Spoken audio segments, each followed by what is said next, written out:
What's up, everybody? I hope y'all having a pretty good day. I'm not having too great of a day. It's going all right. It's been kind of back and forth all day, if you know what I mean. It's just been one of those damn days. Hey, look, do me a big favor. Smash that like button. I'm going to just say it right off the top. And if you're new around here, hit that subscribe button. It sure helps out the channel a whole lot, and I would greatly appreciate it if you would smash that subscribe button. Now, I'm going to just jump right into some stories today because we got some interesting crap going on in politics. Check this out, y'all. State Black Lives Matter leader Mark Fisher endorses Trump, says Democratic Party is not for us. What is going on with that? Black Lives Matter is now backing up Donald Trump. Yeah, but hopefully, man, that's something, though, that these people are going to quickly see. They get behind the Republicans. They're going to quickly see that the Republican Party, a lot of it, is just the same as the Democrat Party.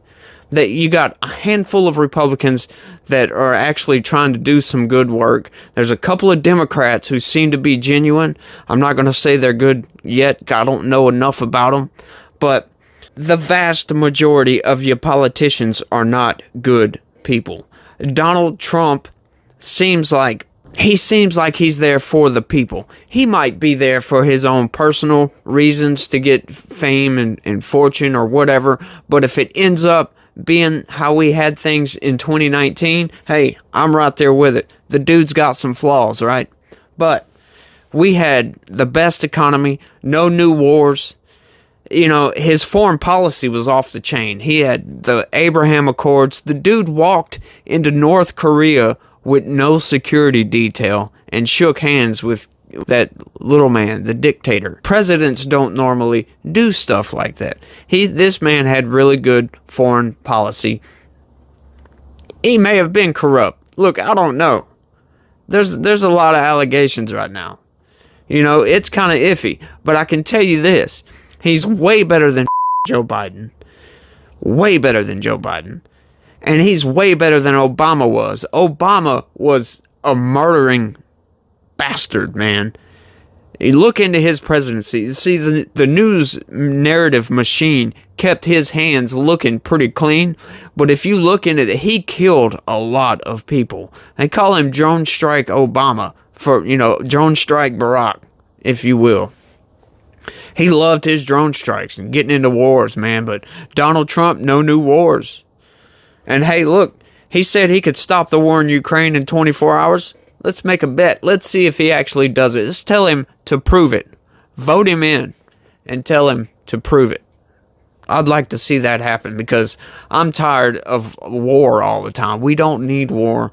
We don't need people needlessly dying for no apparent reason over some land dispute. You know what I'm saying? But check this out, y'all.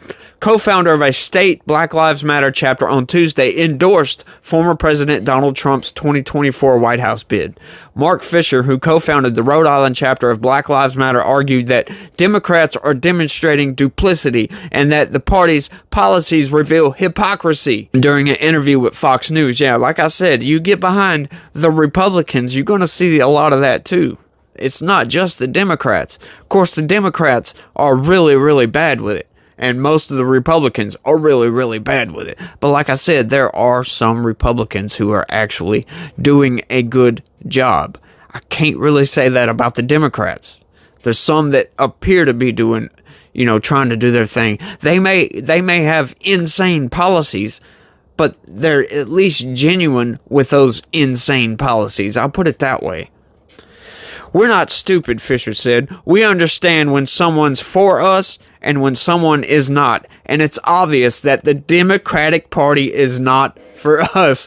Holy crap. This is a major departure from the standard Black Lives Matter, ideology, the way they view the world, their worldview, if you will, the way they view politics.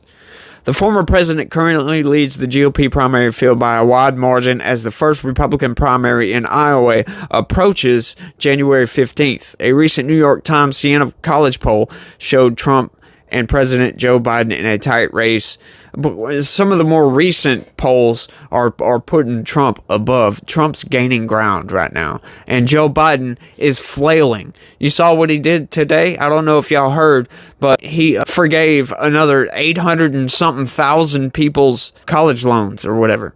I'm telling you, trying to buy votes by taking away your purchasing power. Yeah, just forgiving debt like that.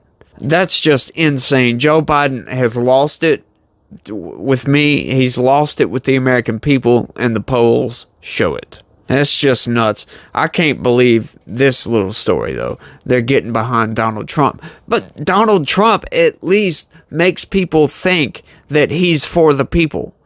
That's all people are wanting right now. Somebody who's going to get in there and at least act like they're working for us. You know, like I said, maybe a good thing, maybe a bad thing. I think Donald Trump does a lot of good. His presidency, he was the best president of my lifetime. Of course, I don't remember Ronald Reagan. A lot of people say Reagan was good. A lot of people think Clinton was good, but the Clintons have some weird history, if you know what I mean. But like I said, from my memory of being an adult, President Trump was the best president that we've had. That's hard to deny. You can come at me with all the corruption crap. None of it can be proven. So it's like, you know, what can we prove? We had the best economy in 2019.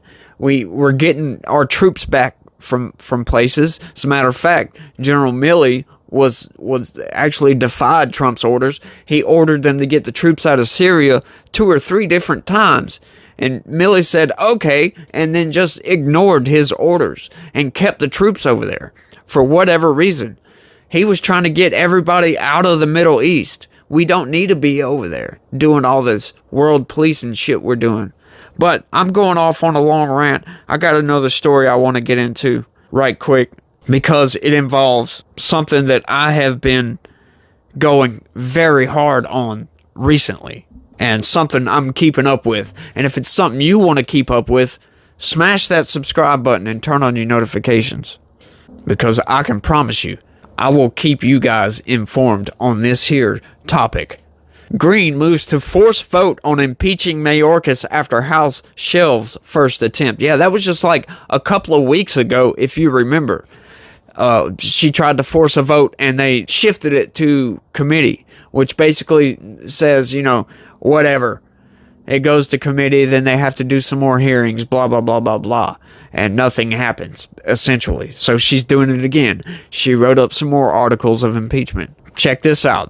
I even recorded the video. Alejandro Nicholas Mayorkas, Secretary of Homeland Security for high crimes and misdemeanors. As Secretary of the Department of Homeland Security, Alejandro Mayorkas has violated his oath to uphold this constitutional duty by allowing the invasion of approximately 10 million illegals across our borders. The ongoing invasion at our southern border is a direct national security threat against the states.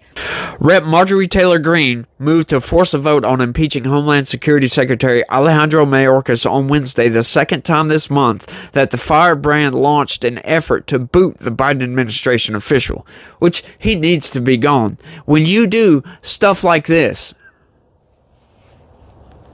I'm sorry, you're lifting the fence, letting illegal migrants come in, or you're letting people come in creating illegal migrants, because before they come into the country, they're just people, right? You lift that fence and you let them come in. Now they're here illegally and they're migrating here to live here.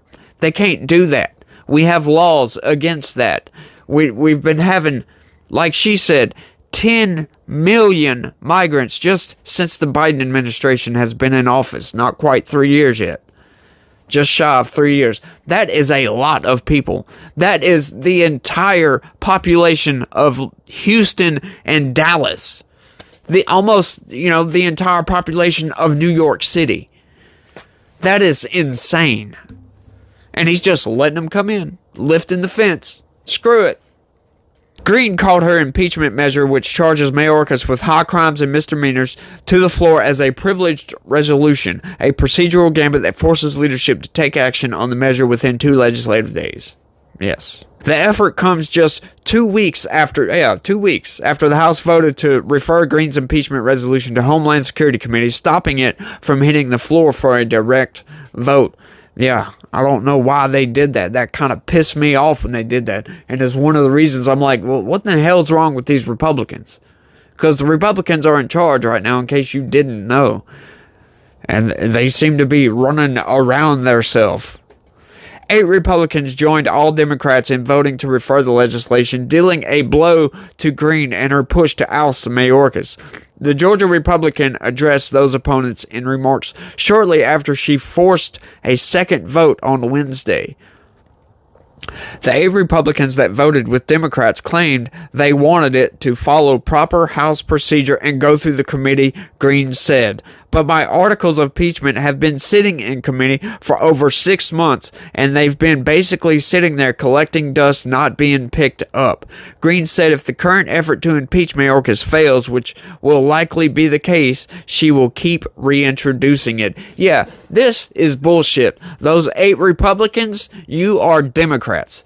You can just consider yourself no longer Republicans, because I paid attention to all those Homeland Security Committee hearings and all those Judiciary Committee hearings that we had on Alejandro Mayorkas when we done the first impeachment months ago.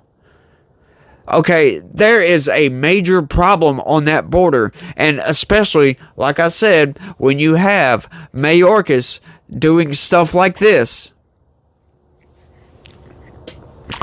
We cannot allow that to happen. This man needs to be impeached. He is totally disregarding his job as Homeland Security Secretary.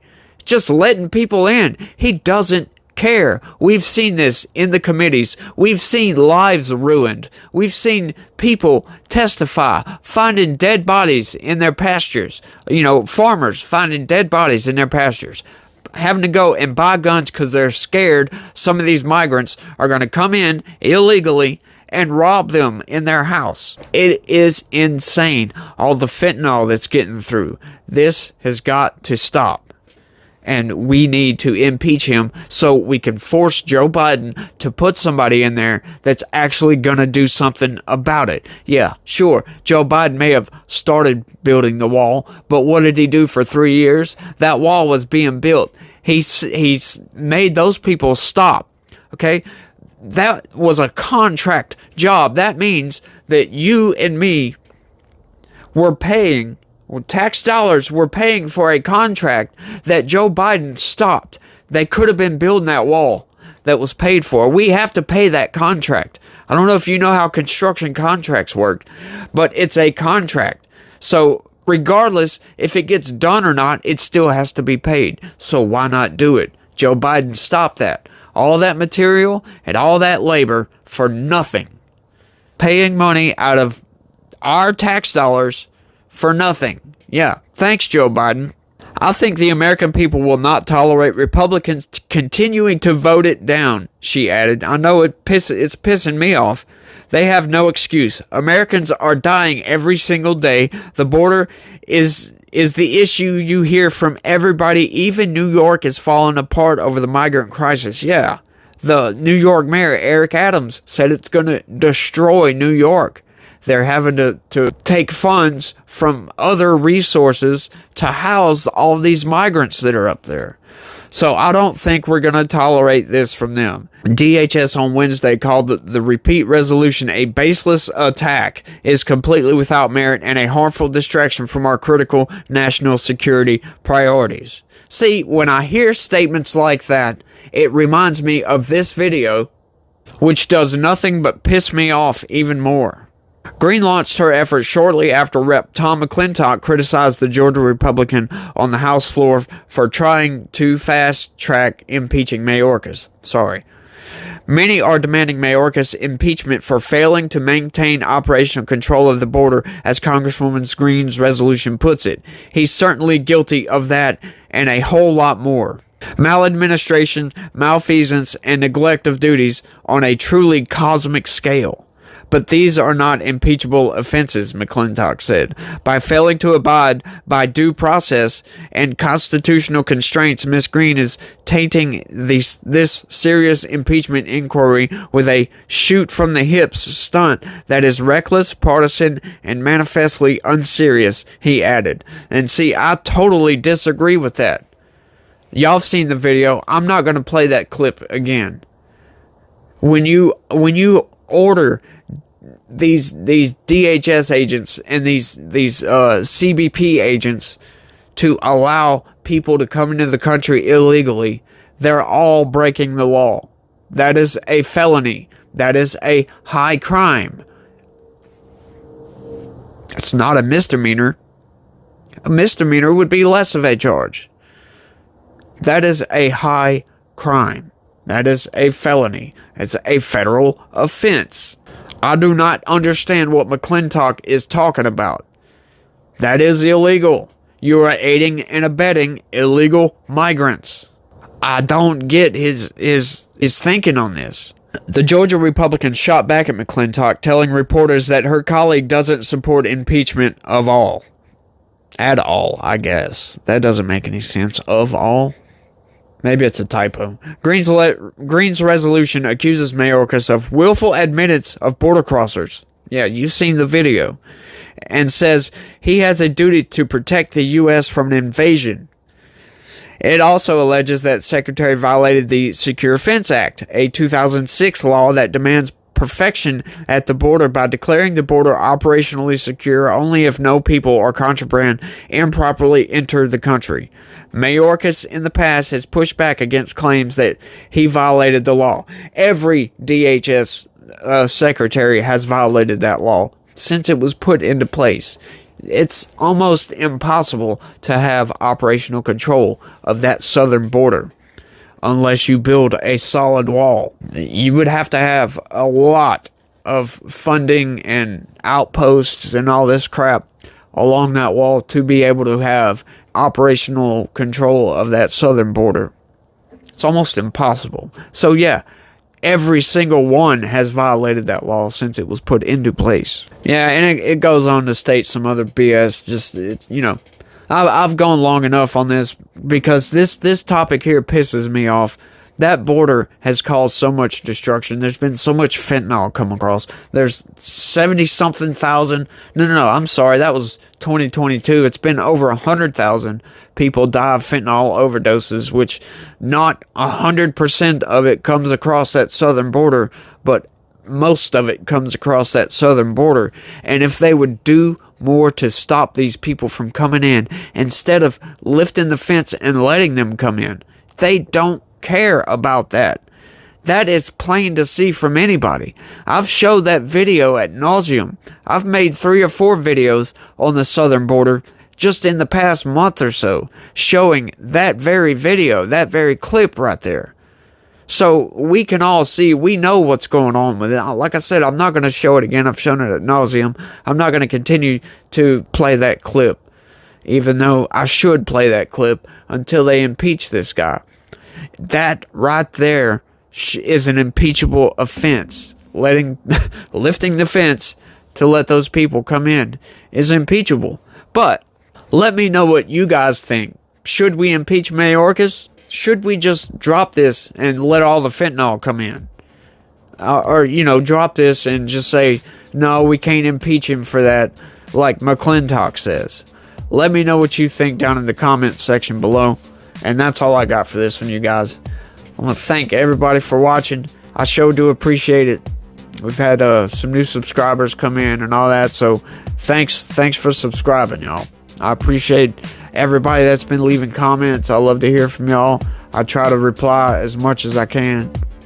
But thanks for watching, you guys. I do genuinely appreciate y'all watching my videos, because it's important to me that we get some of this news out, because the mainstream narrative machine doesn't seem to like covering this stuff for whatever reason. They got other issues. They want to cover BS and whatnot. But like I said, I'm not going to run off on another tangent. That's all I got for this one. So thanks for watching, y'all. And y'all try to be positive. Peace.